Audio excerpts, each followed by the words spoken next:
દિલીપભાઈ, તમે ફિઝિસિસ્ટ છો અને તમે હિન્દુઇઝમનું ફોલો કરો છો, આવી રીતે બધાને એક્સપ્લેન કરો છો, તો મને જાણવું હતું કે તમને ફિઝિક્સમાં અને હિન્દુઇઝમમાં કેવી રીતે તમે બેને રિલેટ કરો છો, રિલેશન છે? ખરેખર જે બહુ સુંદર સવાલ છે કે તમે ભાઈ તમે વૈજ્ઞાનિક કહેવાઓ છો અને આ ધર્મ બરમનું આ શું બધું આ બધું તો અંધાધૂંધી જેવું લાગે, એમ મિક્સ કેમ થયા બેને? સાચું આન્સર આપું તમને. ખરેખર આપણા જે આપણે ધર્મ કહીએ, ધર્મનો અર્થ જુદો છે. ધર્મનો સાચો અર્થ એ છે, ધર્મનો અર્થ નથી કે ઈશ્વર ગોતો કે ભગવાનમાં માનો કે મંદિરમાં ઈશ્વર, એ ધર્મનો અર્થ નથી. ધર્મનો અર્થ છે કે તમે સમજો કે આ સૃષ્ટિ કેમ ચાલી રહી છે, મારું સાચું સ્વરૂપ શું છે, મારું સાચું સ્વભાવ શું છે અને મને સૃષ્ટિ સાથે શું સંબંધ છે. ધર્મનો સાચો અર્થ એ છે કે હું કોણ છું, આ બધું શું ચાલી રહ્યું છે, મારે સમજવું છે અને એ પ્રમાણે મારે વર્તન કરવું છે. એ ધર્મનો સાચો અર્થ છે.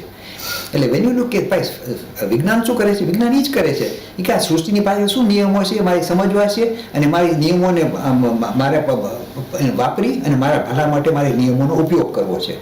એટલે સાયન્ટિસ્ટ વૈજ્ઞાનિકો જે કરી રહ્યા છે ખરેખર સાચા અર્થમાં ધાર્મિક થઈ રહ્યા છે. Accept they don't have the word ધાર્મિક, દે સે સાયન્સ.